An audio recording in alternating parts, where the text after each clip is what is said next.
Hey, welcome to EPN. My name is Victor Lucas, and we bring you the latest in everything cool every single day. And it's Monday, but we are still going to have a lot of fun today. It's the beginning of the week. We've got lots of cool things to talk about. Two friends from the toy world will be joining me to talk about Toys R Us. I guess we'll be pouring one out. Not literally, though, because there's too many electronic gadgets on this desk.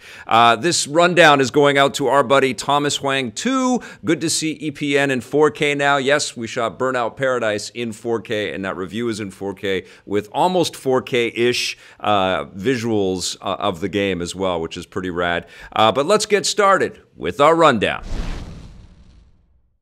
The next generation of virtual reality kicks off this summer. HTC has announced that the Vive Pro, which was first announced at CES in January, will hit stores on June 3rd and cost $800 US. That's the same price the original Vive launched with in 2016, and since the Vive Pro offers better tech like increased resolution and a lighter form factor, it means VR is slowly but surely coming down in price. As such, the original Vive headset is getting another price cut, dropping down to $500 US. Unfortunately, HTC's best new tech, the Vive wireless adapter, which works with both headsets, won't be released until the fall. Now, this is a great move. This really means that the technology is getting closer to becoming within reach of most consumers out there.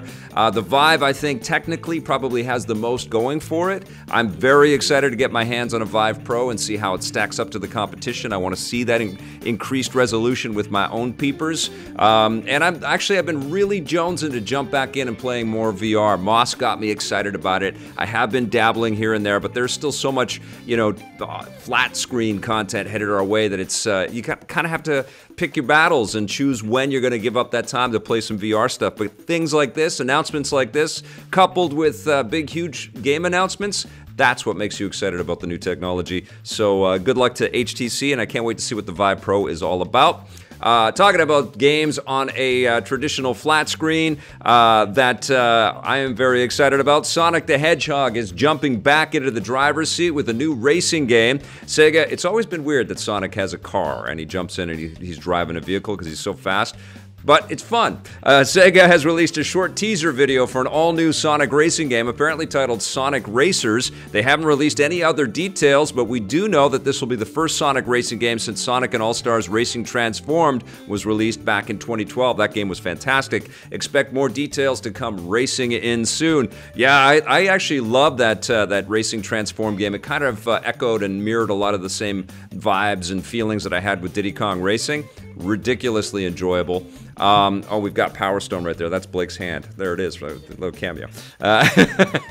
Oh, you couldn't see me. Okay, yeah, so I am super psyched to see this game in action. I am very fired up to see Sonic get behind the wheel again, even though he doesn't need to. It's almost like Flash driving a car, the Flash. It just doesn't make sense, but still cool.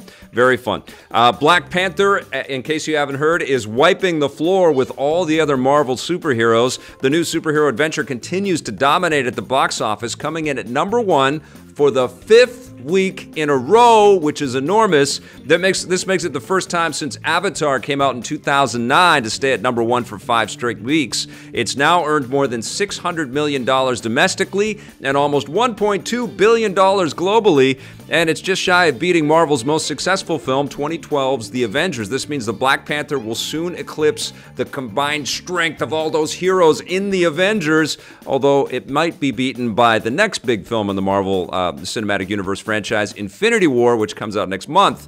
Now, why does Black Panther continue to dominate?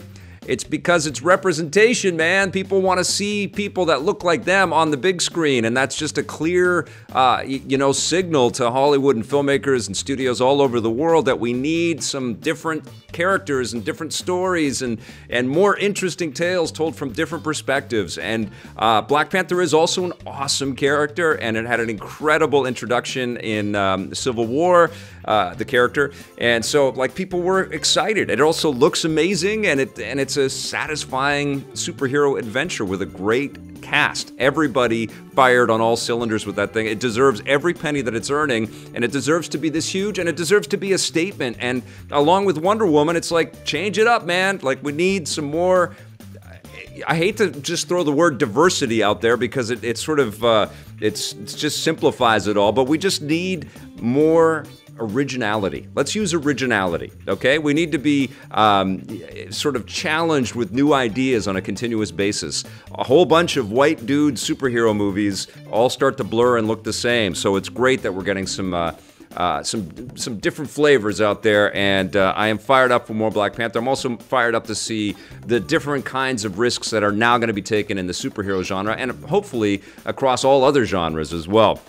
Now, the box office debut of another big movie is also highlighting some major shifts in the global film market. The new Tomb Raider film debuted over the weekend, coming in at number 2 to earn $23 million domestically. Internationally, the film has done way better, earning a total of $126 million to date, so that says a sequel is coming. Lara Croft is particularly popular in China. Sequel is coming, probably set in China, where it debuted to no less than $41 million, which is almost double what it did in North America. This highlights the fact that China is quickly becoming a more important film market than the United States, which means studios will want to make more movies targeted at Chinese audiences. If Tomb Raider continues to do well overseas, it all but guarantees that a sequel will be made. I want a sequel. I think Alicia Vikander is a terrific choice for Lara Croft, right in keeping with the new Lara Croft games. I think they honored a big chunk of the mythology and the kind of vibe of the new games. It's not perfect. It's not better than Indy. It's not better than the games, which I think is a big challenge with this franchise. If you watch the review that Johnny and I did for Film Fury, we went back and forth. It didn't really kind of present a whole bunch of new sequences that we've never seen in movies before, but what it did get right was the vibe and the feel and the tone of the game and the games. It just didn't beat them. And that's the challenge, right? Games are so good at telling stories, and we're so close to photoreal already with our cutscenes and beautiful graphics and real-time graphics that filmmakers have got a real job cut out for them. You know, it's not just casting, it's not just finding the right location. It's like, what else are you gonna show us that we've never seen before? Because these games look incredible, and they're gonna be the biggest threat. I keep hammering the point about Ready Player One and the Oasis, but you know, like when more and more people see how amazing video games are and they can get lost in them, they are going to make the choice to be in the game world a lot more, and it's going to be the biggest threat for sure. All right, let's move on. We've got the world's most famous Tomb Raider is back on the job next year. Of course, I'm talking about my boy Indiana Jones. Steven Spielberg has announced that the 5th Indiana Jones movie will begin filming in April 2019, with production happening in the UK. That doesn't mean the film will actually take place in the UK. Spielberg and Disney will likely be using Pinewood Studios outside London, so we'll have to wait and see where in the world Indy is traveling to in this new adventure. If filming begins in April next year, it means star Harrison Ford will be turning 77 during production and will be 78 when the film comes out in 2020. Yes, Indiana Jones will be an old man, and Harrison Ford is an older guy.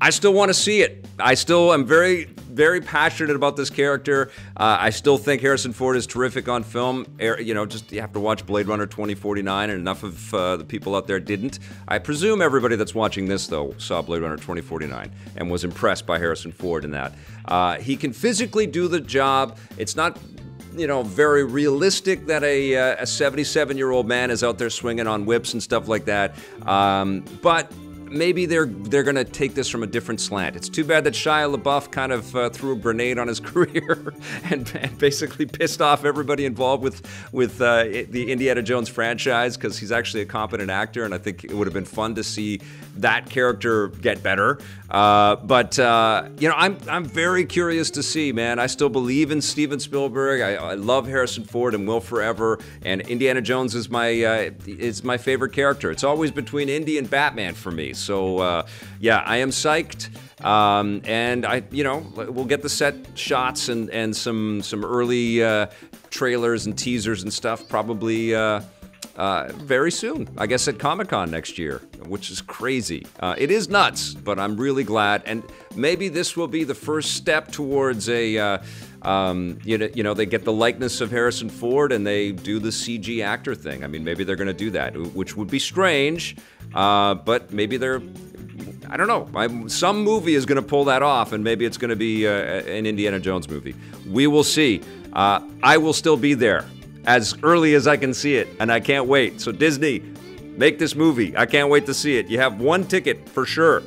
All right, with Yakuza 6 about to arrive, another new game in the series is set to follow soon after. I can't believe how many Yakuza games there are. Sega has announced that Yakuza Kiwami 2, first released in Japan late last year, will finally make its Western debut on August 28th. Similar to the first Yakuza Kiwami game, this one is a remake of the second game in the series, originally released in 2006 on the PS2, and is rebuilt from the ground up with new graphics. There will also be new story content and side quests for fans to discover. Before you start worrying about that one, though, which is nuts. Why would they announce this before Yakuza 6 comes out? I've already reviewed it. It's a great game. It comes out on April 17th in North America, and it's so worth your time, but now it's like they're stacking them up because Kiwami just came out a few months ago, too. It's like wham, wham, wham, wham. Sega, I mean, the yearly cycle is tough with a game, but if they're like bi-monthly or every quarter with a new one, it gets a little too much, you know? I mean, the diehards are going to be there, but if you want to expose this wonderful, crazy franchise that you have to more people, ease up, man. Let the anticipation come. Let people play Yakuza 6 and finish it and love it and talk to their friends about it, because it's really fun. It's a very cool franchise. And I guess it is a remake, but still, you don't have to dump them all at the same time. I'm still going to play it. And maybe, I didn't review Kiwami 1, so maybe what I'll do is I'll touch on both come summertime. If it's not too crazy in August, we will find out. That comes out August 28th. Now, staying in Japan, the Warriors Orochi series is hacking and slashing its way back into our lives. Koei Tecmo has announced Warriors Orochi 4, the first new entry in the Dynasty Warriors spin-off since 2011. The new game is actually called Warriors Orochi 3 in Japan. I hope I'm saying this right. I never really say Orochi. It's called, thanks to a confusing name change earlier in the series, and players can once again expect to battle waves and waves of enemies in feudal Japan. Warriors Orochi 4 arrives before the end of the year, and yeah, I like the crowd fighting games. Again, that's a franchise talking about oversaturation. The idea of all of these characters on screen in game after game after game felt like there was a Dynasty Warriors thing happening every couple of weeks. I remember complaining about that a lot on Reviews on the Run. But it's fun. It's crazy fun, and you know, Fire Emblem Heroes and Hyrule Heroes and stuff has sort of, I think, got people into that idea. Dragon Quest Heroes as well. God, there's a lot of those types of games. But people love that kind of stuff. So that comes out towards the end of the year, and we've got more stuff set in Japan later on in the show today. We've got a review of a Netflix movie that we're going to tell you about. But that's going to wrap us up for the rundown.